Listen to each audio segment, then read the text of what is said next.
ప్రభువైన యేసుక్రీస్తు వారి పరిశుద్ధ నామములో అందరికీ వందనాలు. 23 సామెతలు 26 వచనంలో, నా కుమారుడా నీ హృదయం నాకిమ్ము అంటున్నాడు దేవుడు. కాబట్టి మన హృదయం దేవుడికి ఇస్తున్నామా?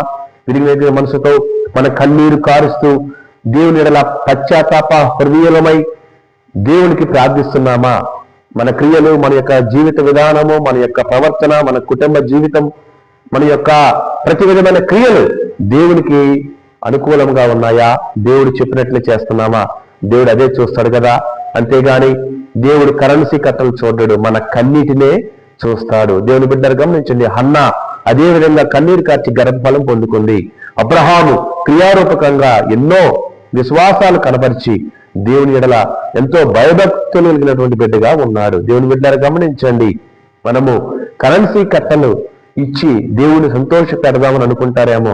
దేవుని బిడ్డరా, దేవుడికి మన కన్నీరు అవసరము, మన పశ్చాత్తాపము అవసరము, విరిగి నలిగిన మనస్సు అవసరము, పాప క్షమాపణ అవసరము, మన మారు మనస్సు అవసరము, మనం పాపం విడిచిపెట్టట అవసరము, మనము దేవుని ఆజ్ఞ గైకొనుట అవసరము. బలులు అర్పించట కంటే దేవుని యొక్క ఆజ్ఞను గైకొనటమే శ్రేష్టమని సమూయేలు సౌలుతో అన్న విషయము జ్ఞాపకం ఉంచుకోనండి. దేవుని బిడ్డలు గమనించండి, ఒకవేళ కరెన్సీ కట్టలిస్తే ఒకవేళ ఈ భౌతికమైనటువంటి అవసరాలు అనేక రకాలుగా తీర్చవచ్చేమో, కానీ హృదయం గల దేవునికి ఇవ్వకపోతే పరలోక రాజ్యంలో చేర్చబడము. కాబట్టి మన కన్నీరు దేవుని విరిగి నలిగిన మనసుతో దేవుడికి ప్రార్థన చేసి దేవుని యొక్క ఆజ్ఞలను గైకొనటం ఎంతో శ్రేష్టము.